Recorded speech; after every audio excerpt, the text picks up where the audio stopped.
오늘부터 전도서 강의 시작합니다. 새해 첫날부터 헛되고 헛되다라는 말 하려니 부담이 되긴 하는데, 이 말은 인생을 비관하겠다는 말이 아닙니다. 모든 것이 아무 의미 없으니 대충대충 살아, 이런 염세주의도 아닙니다. 여러분, 전도서라는 말이 무엇입니까? 도를 전하고 싶다는 말이잖아요. 이 코헬렛, 전도자라는 말은 여러분 나름대로의 어떤 의지가 담겨 있는 말이잖아요. 오늘 말씀에 헛되고 헛되며 헛되고 헛되니 모든 것이 헛되도다 5번이나 반복했는데, 정말 진짜 헛되면요, 아무런 의미도 없으면 5번이나 말할까요? 한 번도 말하기 싫어. 입만 아프지. 그렇지 않습니까? 이 전도자, 이 코헬렛이라는 사람이 어떤 사람인지 전도서 맨 마지막 12장 펴보시면요, 이런 말 나옵니다. 전도자는 지혜자이어서 여전히 백성에게 지식을 가르쳤고, 또 깊이 생각하고 연구하여 계속해서 공부를 많이 했습니다. 자문을 많이 지었으며, 전도자는 뭐라고요? 뭔가를 힘써 노력한 사람이에요. 아름다운 말들을 구하였나니 진리의 말씀들을 정직하게 기록하였느니라. 코헬렛은 회중 앞에서 말하는 사람이면서 동시에 깊이 탐구하고 무게를 재듯 검토하며 바르게 정돈해 듣는 이에게 와닿는 말로 표현하기 위해서 굉장히 많은 노력을 기울이고, 그리고 정직하게 기록하는 지혜교사입니다. 힘써 무언가를 한 사람이에요. 그런데 아이러니하게도 바로 그 다음에 이런 말이 나옵니다. 내 아들아, 또 이것들로부터 경계를 받으라. 많은 책들을 짓는 것은 끝이 없고 많이 공부하는 것은 몸을 피곤하게 하느니라. 공부하기 싫은 학생들이 들으면 아멘 할 것 같은 1장 17절에 이런 말 나옵니다. 내가 다시 지혜를 알고자 하며 미친 것들과 미련한 것들을 알고자 하여 마음을 썼으나 이것도 바람을 잡으려는 것인 줄을 깨달았도다. 지혜가 많으면 번뇌도 많으니 지식을 더하는 자는 근심을 더하느니라. 그러니까 전도서 안에 두 말이 똑같이 나옵니다. 내가 지혜를 얻기 위해서 굉장히 힘써 노력했다라는 말과, 그리고 그 지혜의 한계, 지혜로운 사람이 치러야 될 대가, 고뇌, 그럼에도 불구하고 또 열심히 공부했다는 말. 여러분, 진리에는요 언제나 양면성이 있습니다. 진리가 두 개라는 말이 아니고 하나인데, 우리가 보고 표현할 수 있는 게 한계가 있기 때문에 그렇습니다. 장님 코끼리 만지기, 그런 말 있잖아요. 그죠? 다 다르게 말해요. 벽 같아, 기둥 같다, 밧줄 같다, 다 틀렸어요. 다 맞습니다. 조금씩은 일리가 있는 거죠. 일리가 있구나, 그렇구나 하고 그냥 넘어가는 것이 아니라 그 실마리를 붙잡고 끝까지 파고들어서 생각해 볼 여지가 있다는 거죠. 헛되고 헛되며 헛되고 헛되니 모든 것이 헛되도다. 한 번만이 아니라 5번이나 말하는 것은요, 그냥 한 번 헛되다 하고 끝나지 말고 끝까지 가보라는 거죠. 파고들으라는 거죠. 치열하게 생각해 보라는 초청입니다. 질문하는 책입니다. 무엇이 유익한가 하는 이런 의문문이 굉장히 많이 나옵니다. 저는 이 5번의 헛되다라는 말을 이렇게 생각해 봅니다.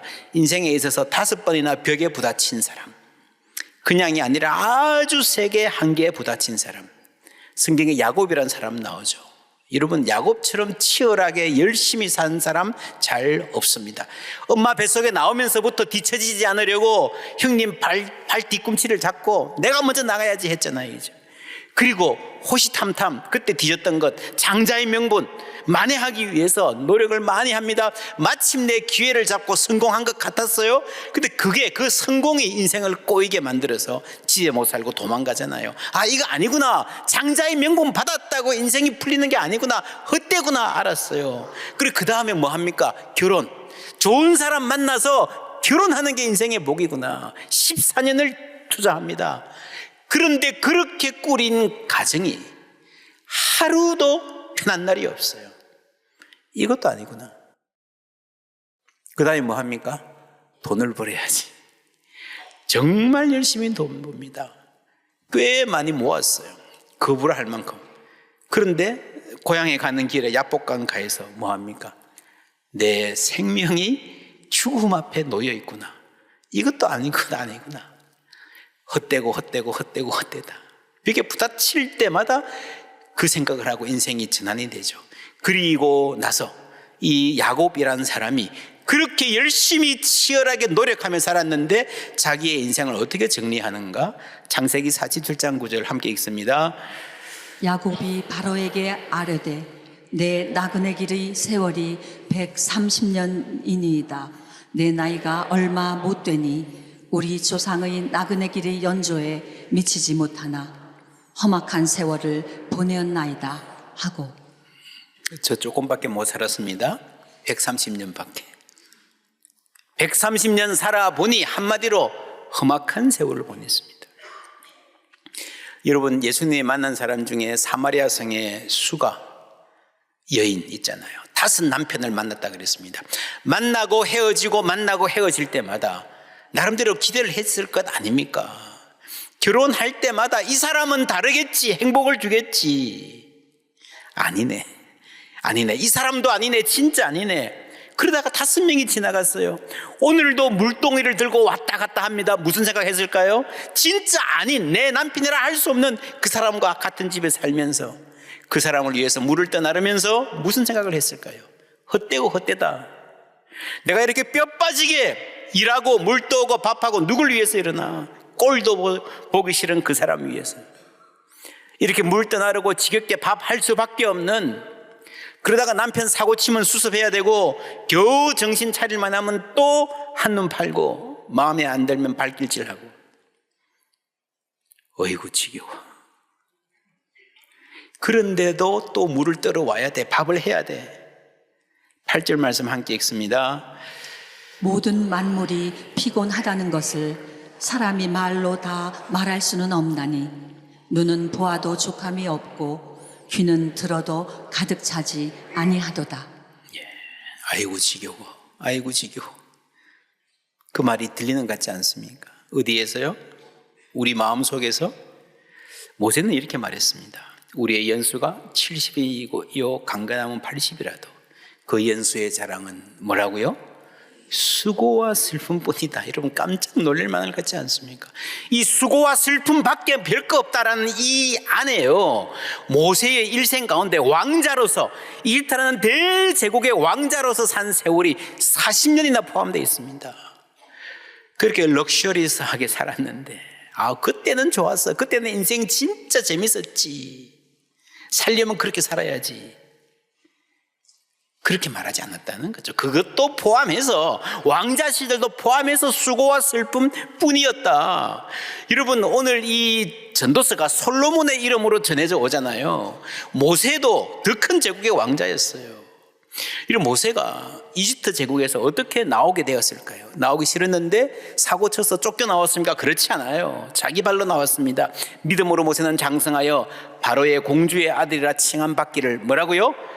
거절하고 도리어 하나님의 백성과 함께 고난받기를 잠시 죄악의 낙을 누리는 것보다 더 좋아하고 그리스도를 위하여 받는 수모를 애굽의 모든 보화보다 더 큰 재물로 여겼으니 이는 상주심을 바라봄이라. 자기 발로 나왔어요. 당당하게 갔습니다. 여러분, 이 말씀만 보면요, 모세는 의로운 일을 하니까, 하나님의 뜻을 이루는 그 상주심을 바라보고 달려가니까 모세의 그 마음이 늘 의미로 가득하고 보람찼을 것이다 생각하는데요, 그것도 아닌 것 같아요. 모세조차도 수고와 슬픔뿐이다 그랬습니다. 광야에서 모세의 쓸쓸한 표정, 대단한 일에 쓰임 받으면서도 쓸쓸했던 그 모세의 표정, 이집트의 왕자로서 럭셔리어스하게 살면서도 지겨워했던 그 삶, 솔로몬 왕자 마찬가지 아닙니까? 많은 사람들이 그렇게 생각합니다. 내가 지금 이렇게 가난하니까, 말단 직원이니까 내 인생이 헛된 거지, 지겨운 거지. 돈 좀 모으고 승진하고 번듯한 집도 사고 사업 성공하면, 주위에 인정받고 똑똑하다는 소리 들으면 인생 재밌지, 살만하지, 브라보. 여러분, 그러니까 전도서가 솔로몬을 등장시키는 거예요. 그만큼 출세해도, 그만큼 부유해져도, 그만큼 큰 권력을 가져도, 똑똑하다는 소리 듣고 대단하십니다 인정받아도 인생은 헛되다는 것입니다. 여러분, 인류 역사상 가장 강성한 나라 로마 최고조일 때 황제가 마르쿠스 아우렐리우스입니다. 그가 쓴 명상록 읽어보신 분 계시죠? 옛날에 국어 교사에도 나왔습니다. 얼마나 인생에 대해서 회의적인지, 무슨 소용 있나 이런 말 하잖아요. 세계적인 제국을 이루었다, 내가 세계적인 기업을 세웠다, 그래서 뭐 이만큼 부자 됐다, 그래서 뭐. 이미 있던 것이 후에 다시 있겠고, 이미 한 일을 후에 다시 할지라. 해 아래에는 새 것이 없나니.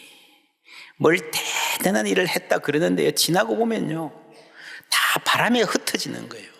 징기스칸이 최단기간에 세계를 정복했지만 순식간에 그의 제국은 무너졌습니다. 그 모든 업적은 바람에 흩어지고 없습니다. 오세와 솔로몬, 아우렐리스 황제와 징기스칸, 새로운 것이 무엇이 있는가? 자크 엘룰이 이런 말을 했어요. 징기스칸은 칼로 사람을 죽였고, 우리 세대는 원자탄으로 사람을 죽인다. 새로워졌습니까? 본질은 바뀌지 않았습니다. 4절부터 함께 읽습니다. 한 세대는 가고 한 세대는 오되 땅은 영원히 있도다. 해는 뜨고 해는 지되 그 떴던 곳으로 빨리 돌아가고, 바람은 남으로 불다가 북으로 돌아가며 이리 돌며 저리 돌아 바람은 그 불던 곳으로 돌아가고, 모든 강물은 다 바다로 흐르되 바다를 채우지 못하며, 강물은 어느 곳으로 흐르든지 그리로 연하여 흐르느니라. 모든 만물이 피곤하다는 것을 사람이 말로 다 말할 수는 없나니, 눈은 보아도 족함이 없고 귀는 들어도 가득 차지 아니하도다. 모든 만물이 피곤하다는 것을 사람이 말로 다 할 수 없다. 이 말은 내가 너무 힘겨워서 힘들어서 도저히 힘이 딸려서 못하겠다는 말이라기보다는요, 그런 피곤이라는 말이보다는 지겹다는 말이에요. 인생이 고통은 결핍이 원인이다. 돈이 없든지 건강이 없든지 사람들의 인정을 못 받든지, 그게 결핍인데 그 결핍이 채워지면 그 다음에 지겨움이 찾아온다는 거죠. 성경도 비슷한 통찰을 공유하면서 좀 다릅니다. 모든 강물은 다 바다로 흐르되 바다를 채우지 못하며. 이게 무슨 말이에요? 눈은 보아도 족함이 없고 귀는 들어도 채우지 못하느니라. 인간의 욕심이라는 것이요, 이런 결핍, 아직은 모자라요 하는 느낌이 끝이 없다는 거예요. 얼마나 채워야 만족한다 그러겠느냐라고 하는 것입니다. 비슷한 정서를 잘 표현한 분 중에 한국의 소설가, 원래 저널리스트였죠, 신문 기자였는데, 김훈, 이분의 대표작이 여러분 카레의 노래라는 책인데, 카레의 노래의 이순신은 실존한 그대로는 아니고 내가 만든 사람이에요. 희망 없이도 잘 사는 인간이 하나쯤 있어야 되지 않을까 생각해서 그려본 거라는 거예요. 이순신이라는 페르소나를 빌려서 그려본 거예요. 희망이나 전망이 없이도 살아야 되는 게 삶이다. 그리고 그게 현실이기도 하다. 희망을 전제하지 않고 어떻게 사냐는 질문을 종종 받는데, 나는 희망 없이도 역사가 가능하다고 본다. 오히려 헛된 희망이 인간을 타락시킨다. 인간은 헛된 희망 때문에 무지몽매해진다. 결정적으로 인간이 무지몽매해지는 것은 어설픈 희망 때문이다. 헛된 희망, 어설픈 희망. 여러분, 이 성경이 진정한 희망의 가능성을 배제하는 것은 아닙니다. 우리에게 견고한 희망이라는 게 있다면 그 견고한 희망을 발견하는 과정에서 헛된 희망을 버릴 필요가 있는 것입니다. 그러기 위해서 질문하는 거예요. 뭐가 의미가 있는가? 전도서가 말하는 헛되다라는 단어는요, 사실 이게 번역하기가 굉장히 힘든 단어입니다. 히브리어로 헤벨이라는 말인데, 이게 헛되다, 아무 의미가 없다, nothing이란 말은 아니에요. 입김, 안개, 숨결. 여러분, 안개가 눈에 보입니까? 입김이 눈에 보입니까? 보이죠. 보이는데 잡을 수가 없어요. 너무 가벼워요. 그리고 있었는데 금방 사라져 버리잖아요. 잡히지 않음, 설명 불가능함, 이것이다라고 공식으로 만들어낼 수가 없는 거예요. 인생의 의미, 인생의 행복, 사람이 만들어낼 수가 없는 겁니다. 그래서 인생은 부조리하다. 여러분, 인생에 목표가 있었어요. 이걸 목표로 달려왔는데 막상 죽어보니까 별것 아니다. 그게 헤벨이에요. 근데 우리가 거기에 너무 지나친 의미를 부여하다 보니까 인생이 무거워지고 불행해지는 것입니다. 이게 전부 다인 줄 알았는데 막상 죽음의 문턱에 서 보니까, 야복강에 서 보니까, 인생의 결정적인 위기를 만나서 다시 돌이켜 보니까 여러분, 그만큼 중요한 것은 아니었다라고 하는 거예요. 우리가 인생의 어떤 목적을 정해놓고 부여했던 그 의미들이 사실은 아주 가벼운, 조그만 연기처럼 흩어지는, 금방 있다가 없어져 버리는 헤벨임을 만족해야 그때부터 진정한 인생의 의미를 알게 된다라는 것입니다. 의미 없다는 말이 아니라 붙잡을 수 없고 내 공식, 나의 성공, 행복 방정식대로 되지 않는다는 것입니다. 그래서 탄식합니다. 그래서 정직한 탄식은 과도한 의미 부여로부터 해방되는 것입니다. 믿음이 좋다는 게 뭡니까? 교회 안에서 억지로 괜찮은 척, 거룩한 척, 아무 질문이 없는 것처럼, 인생의 회의가 없는 것처럼 살아가는 것이, 여러분, 그게 신앙 좋은 게 아니라는 말을 전도서는 하고 있습니다. 놀랍게도 3000년 전에 쓴 이 책이 오늘날 포스트 마던 시대에 무슨 의미가 있는가? 당신들이 의미라고 생각하고 고집하고 살았던 그거 다 해체되어야 된다라고 하는 이 시대의 고민과 굉장히 비슷합니다. 21세기에 딱 맞는, 21세기 사람들에게 정말로 필요한 성경이 이 전도서예요. 2016년에 이런 책이 나왔습니다. 노오력의 배신. 제가 이 책을 별로 좋아하지는 않습니다만은 과도할 만큼, 걱정스러울 만큼 부정적입니다. 그러나 이 책이 나온 배경, 이 문제의식은 우리가 알 필요가 있습니다. 이게 전도서의 메시지와 일맥통하는 면이 있습니다. 옛날 세대의 성공 공식, 뭐예요? 옛날 세대의 성공 공식, 안 되는 일 없단다, 노력하면. 송백안 스토리 같은, 그렇죠? 그런데 우리 아버지 때는 그랬지만 이제는 다르다는 게 젊은이들의 아우성이라는 거예요. 아버지들이 집에서 뭐라 그럽니까? 야 임마, 네 아버지는 시골에서 단돈 몇십만 원 지고 여기 와가지고 장사하고 사업해서 너희들 다 키웠어, 집도 샀어. 맞아요. 근데 그거는 그때고요. 지금은 다르다는 거예요. 우리도 노력해봤어요. 안 돼요. 야, 너희들이 충분히 안 해서 그렇지, 더 해봐. 그래서 노오력이란 말이 나온 거예요. 노오력이란 말이 그 말이에요. 여러분, 헛되고 헛되다 이게요, 내 뜻대로 안 된다 이게요, 오늘의 문제가 아닙니다. 모세도 인생을 다 살아보니 그 연수의 자랑이 수고와 슬픔뿐이라 그랬잖아요. 그래서 여러분, 이 전도서는 나이가 지극히 든 분들이 좀 이해가 되는 성경이지만 사실은요, 젊은이들에게 더욱더 필요한 말씀입니다. 젊은 시절의 인생 전체를 조망하며 어설픈 희망에 매이지 않는 지혜가 무엇보다도 필요합니다. 어떻게 해야 우리가 견고한 희망으로 자라갈 수 있을까 하는 것입니다. 그래야 혹 내가 기울인 노력이 실패하더라도, 생각만큼 이 공식이 안 먹히더라도 낙심하지 않을 수 있습니다. 혹 내 노력이 성공하더라도 그거 잠시예요. 인생의 의미, 거기에 있지 않음을 알아야 됩니다. 그래서 여러분, 이전 세대의 고정된 틀에 사고, 이게 행복이야, 이게 성공이야, 이 정도는 번듯하게 살아야 돼, 그걸 넘어서야 된다는 거죠. 거기에 진리가 있습니다. 요한복음 8장 32절 함께 읽습니다.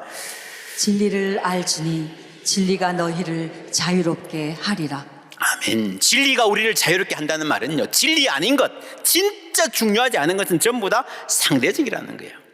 있으면 좋겠지만 없다고 해서 죽는 거 아니라는 겁니다. 그래서 우리가 자유를 향해 가는 길에 그 자유를, 그 진리를 제한하는 장애물을 제거하자 하는 그 질문, 그 회의가 바로 전도서인 겁니다. 행복이란 비슷한 길을 걸어가는데, 여러분, 사람 사는 거 다 비슷하잖아요. 큰 차이 없어요. 어떤 사람은 있는지도 모르고 그냥 지나가고 밟고 지나가고, 어떤 사람은 겨우 감지하고 흘끗 보고 지나가고, 어떤 사람은 멈추어 서서 자세히 들여다보고 빙그레 웃고 누리고 하는 그런 들꽃 같은 건지도 모릅니다. 김훈 작가가 이런 말을 했습니다. 나는 세상의 아름다움을 말할 때 세상의 더러움에 치가 떨렸고, 세상의 더러움을 말할 때는 세상의 아름다움이 아까워서 가슴 아팠다. 여러분, 세상이 얼마나 더러운 곳인지 모릅니다. 최근에도 신문에 어떤 갑질 이런 이야기 나오는 거 보고요, 야, 저는 그 사람이 참 못됐다라기보다는 여러분, 그런 말을 듣고 살아야 되잖아요. 우리 동료들이, 우리 자녀들이 출근해서 그런 정말 치욕적인 말을 견디고 듣고 살아야 되는 밥벌이를 위해서, 커리어를 위해서. 여러분, 세상이 얼마나 더럽습니까? 그런데 더럽다고 버리기에는요, 외면하기에는요, 너무 아름다운, 가슴 아프도록 아름다운 면들이 또 이 세상에, 우리 인생에 있다라고 하는 거예요. 여러분, 이 전도서 말씀을 통해서 헛되다라고 시작했던 바로 이 삶 안으로 깊이 들어가 보면요, 내 삶 안에 하나님이 숨겨놓으신 어떤 아름다움이 있는지 발견할 수 있는 그런 은혜가 있기를 주님의 이름으로 축원합니다. 전도서라는 성경은 우리의 수고와 성취를 무시하지 않습니다. 다만 거기에 과도한 의미를 부여하는 것을 경계합니다. 전도서는 쾌락과 소비를 정죄하지 않습니다. 맛있는 거 먹고 좋은 시간 가지고 그렇게 해라 그럽니다. 다만 그것이 영원을 대신하지 못하게 합니다. 전도서는 인생의 불확실성을 부정하지 않습니다. 불확실한 세상을 살아가기 때문에 우리가 겸손할 수 있다, 참 지혜를 가르칩니다. 전도서는 모든 것이 헛되다 해서 끝나지 않습니다. 그럼에도 불구하고 어떻게 살아갈 것인가 질문을 하고, 그 질문을 성실히 진지하게 집요하게 끝까지 밀고 갑니다. 질문하는 용기, 끝까지 밀고 가는 끈기, 거기서 자유가 생기는 거예요. 과도한 의미 부여로부터의 자유. 우리가 행복하자고 그렇게 열심히 일하고 공부하고 노력했는데, 저축하고 아껴서 이만큼 왔는데 나는 왜 행복하지 않을까요? 노력하고 성공을 위해 뛰는 건 나쁘지 않습니다. 헛되고 헛되기만 하다는 말이 아니라 가볍다는 거예요. 잠깐이면 지나가는 안개 입김과 같다는 겁니다. 잡으려 하면 손으로 다 빠져나가는 것입니다. 전혀 의미 없다는 말이 아니고요, 가볍다. 우리가 너무 작은 것에 너무 큰 의미를 부여해서 이것 아니면 죽는다, 이것 있어야 내 인생에 행복할 것이다, 너무 올인하고 살았기 때문에,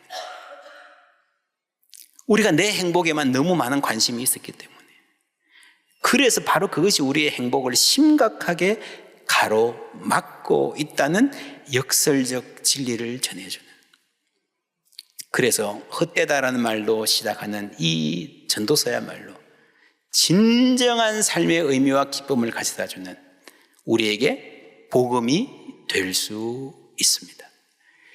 우리 인생이에요. 눈에 보이는 것, 해 아래에서의 모든 수고가 무엇이 유익하라. 해 아래 일에만 한정되어 있으면요, 아무리 성공해도 여러분 허무하게 되어 있습니다. 이 땅에 재물 모으는 것, 이 땅에서 사람들 인정받는 것, 이 땅에서의 쾌락, 그게 모든 것을 걸면요, 인생이 힘들 수밖에 없습니다. 여러분, 이 세상이 전부가 아님을 아는 지혜가 있기를 주님의 이름으로 축원합니다. 오늘부터 3개월 동안 온 교회가 함께 전도서의 말씀 묵상하는데, 이 말씀을 통해서 인생의 진정한 의미, 견고한 소망, 참 기쁨에 한 발 더 가까이 가는 진리의 사람, 자유의 사람 다 되시기를 주님의 이름으로 축원합니다.